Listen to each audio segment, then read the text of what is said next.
Kalau Anda jus dia sama bijinya, sama kulitnya, maka jus tadi akan merontokkan plak-plak dalam jantung. Kita makan kayak begitu teman-teman tiap hari, apa yang terjadi? Kolesterol Anda akan turun, tensi Anda akan turun, jantung Anda akan baik tiap hari begitu loh. Kan banyak penyakit bisa hilang gitu loh.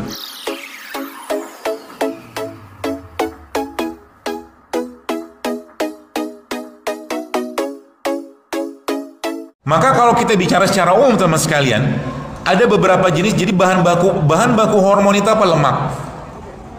Maka lemak menjadi salah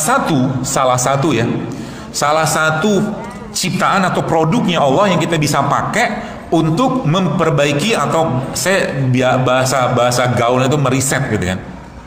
Nah, kalau yang kemarin saya sempat sampaikan, bagi ibu-ibu atau mungkin akhwat di sini yang pengen hamil atau sudah hamil dan sedang menuju ke persalinan, maka jangan pernah tinggalkan 3 hal ini. Yang pertama apa? Yang pertama ini, madu. Minumlah madu tiap hari. Kenapa ada urusan apa sama madu? Karena dalam madu ini teman-teman sekalian ada sekitar 20 jenis asam amino yang dibutuhkan badan kita untuk memperbaiki gen dalam madu. Itu yang pertama. Yang kedua, mulailah mengkonsumsi minyak zaitun tiap hari.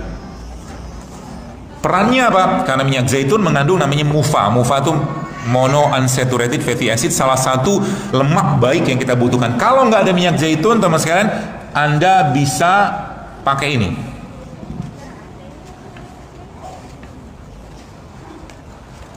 Alpukat. Ini nanti cara bikinnya, atau cara pagi-pagi masih suka bubur ayam. Suka? Nanti bikin bubur ayam. Bubur ayam ala-alanya saya, itu dipotong.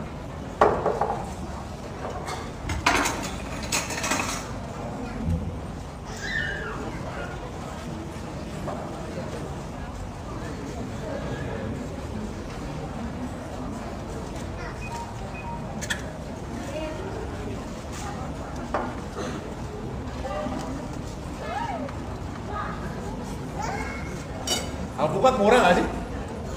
Murah kan? Sekilo dapat banyak kan? Sekarang satu bungkus atau satu piring nasi uduk berapa? 10 ribuan. Kalau pakai telur, ketahuan. Nah, kita ajarin Anda untuk mengubah isi piring. Ini cara begini. Ini kan alpukat. Alpukat isinya apa? Lemak. Lalu alpukat ini teman sekalian Anda kasih kurma. Kasih kurma dipotong-potong gitu.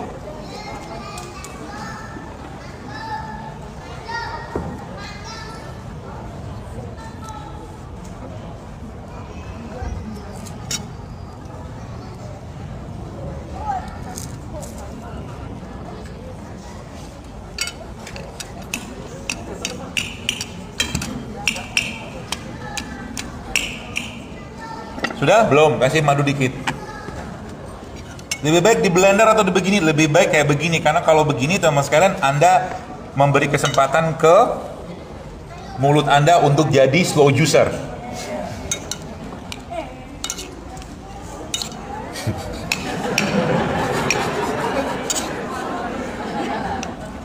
Kira-kira enak kak?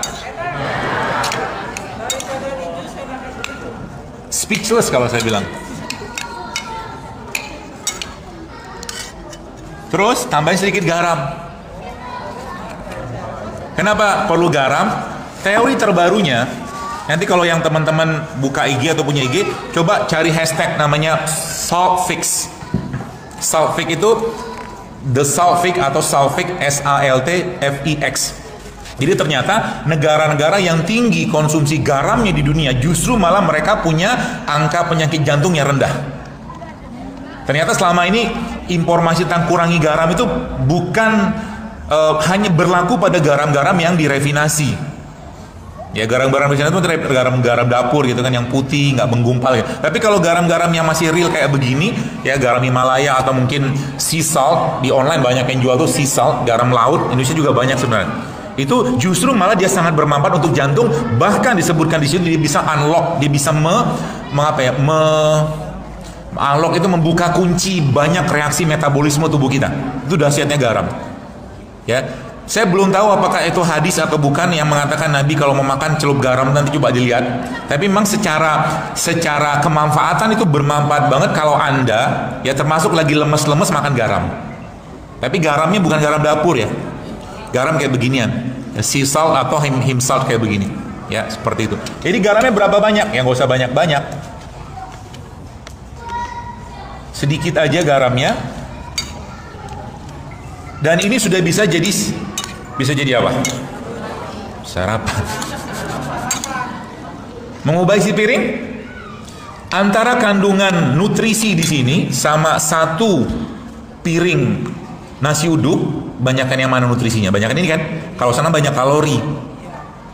Gitu. Jadi pahamilah bahwa tubuh kita itu ketika lapar dan kita pengen makan, dia butuh nutrisi, bukan kalori. Karena kalori itu bagian dari nutrisi, kalau saya pahami begitu.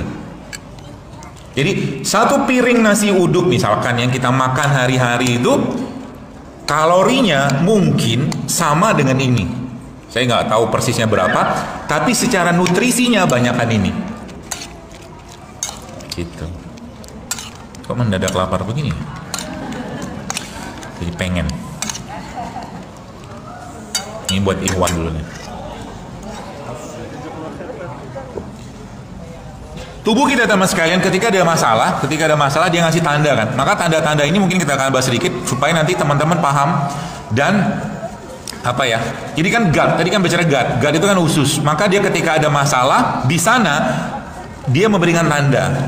Jadi kayak orang yang mungkin gini, kalau dulu teman-teman di sini bisa makan udang, sekarang nggak bisa lagi, berarti perut Anda ada masalah. Kalau dulu Anda bisa makan telur, sekarang nggak bisa, maka kemungkinan besar perut Anda banyak masalah. Enak nggak? Enak. Kalau enak beritahu teman, tak enak beritahu kami. Slogan rumah makan Padang.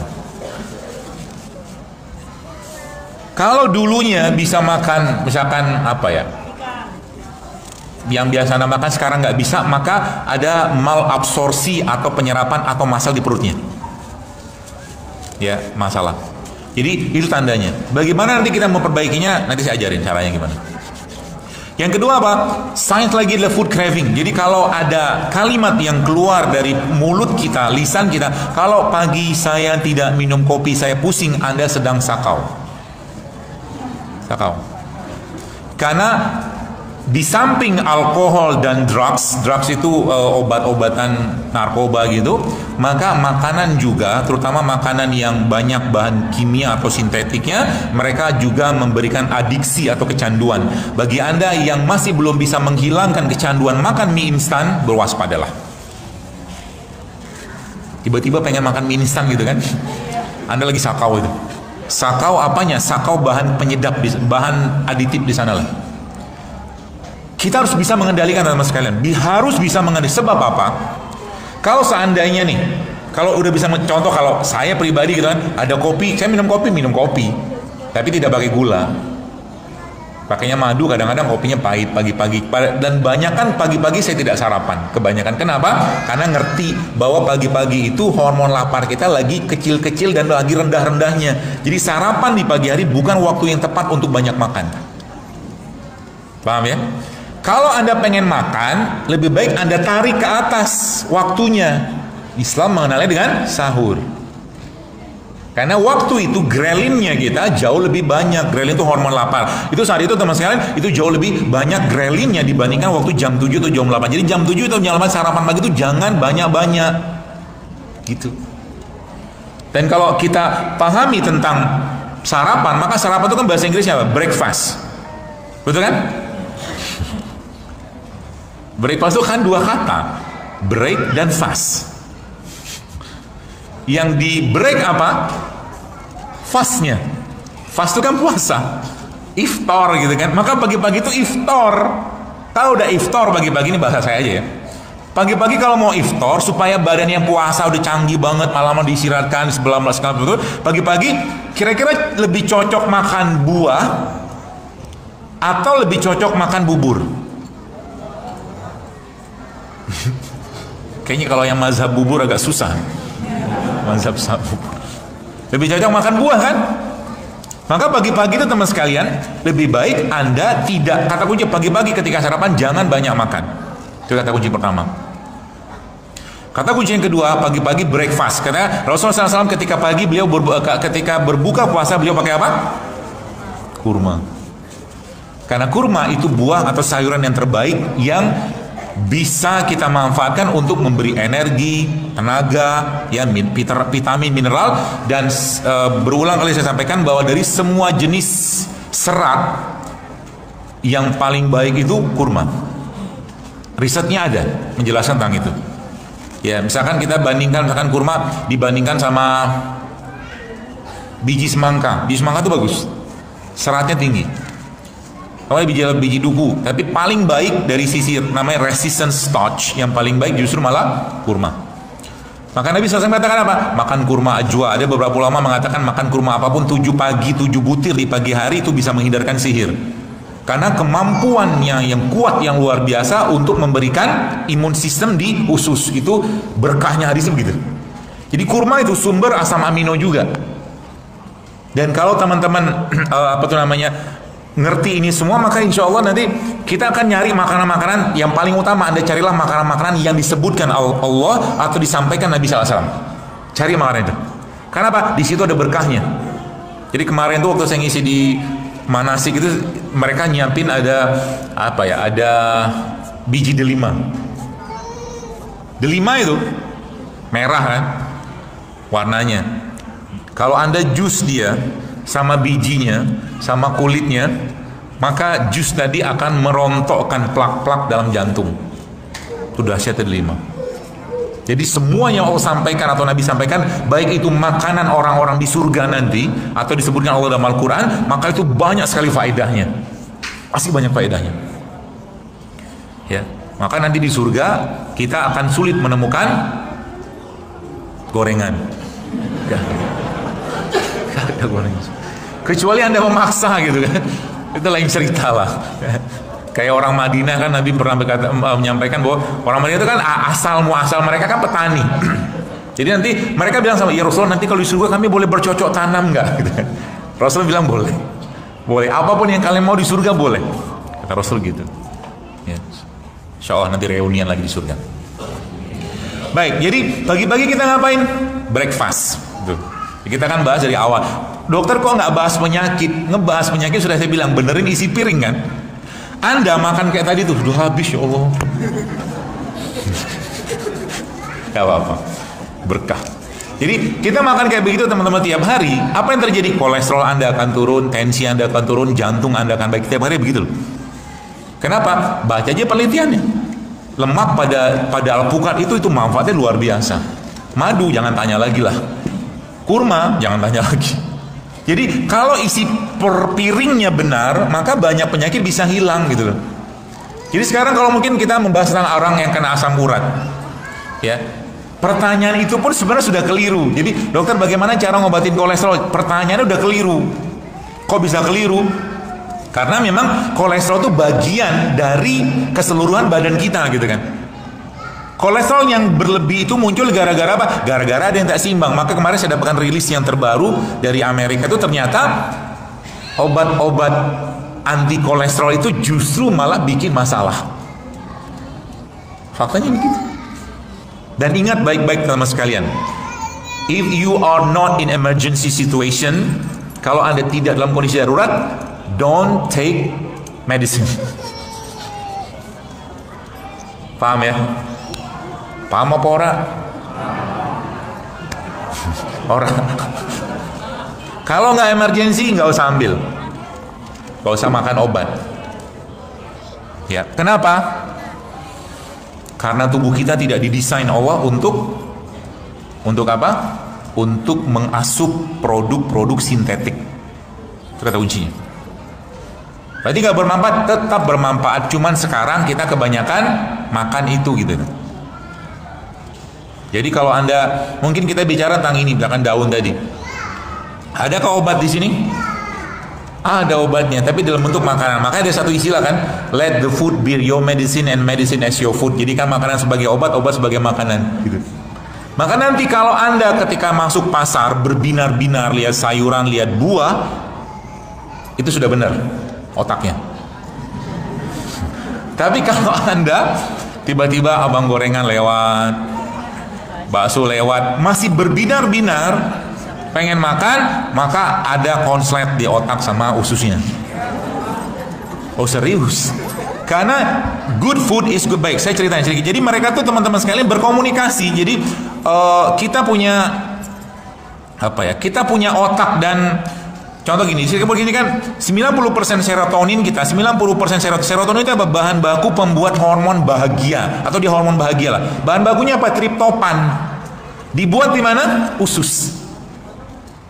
Dibuat di usus. Jadi saya sampaikan pagi-pagi jangan makan makanan yang menguras isi atau menguras kerja usus.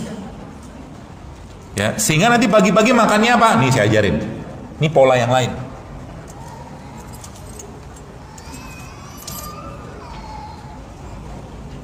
Ini dia boleh bantuin ya? Kupasin.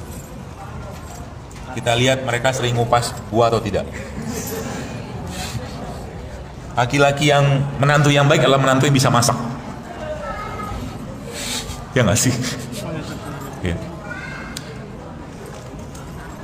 Jadi antara otak kita sama usus ada hubungan. Ya, antara otak kita sama usus ada hubungan. Mereka berkomunikasi dengan cara apa? Dengan cara neurotransmitter.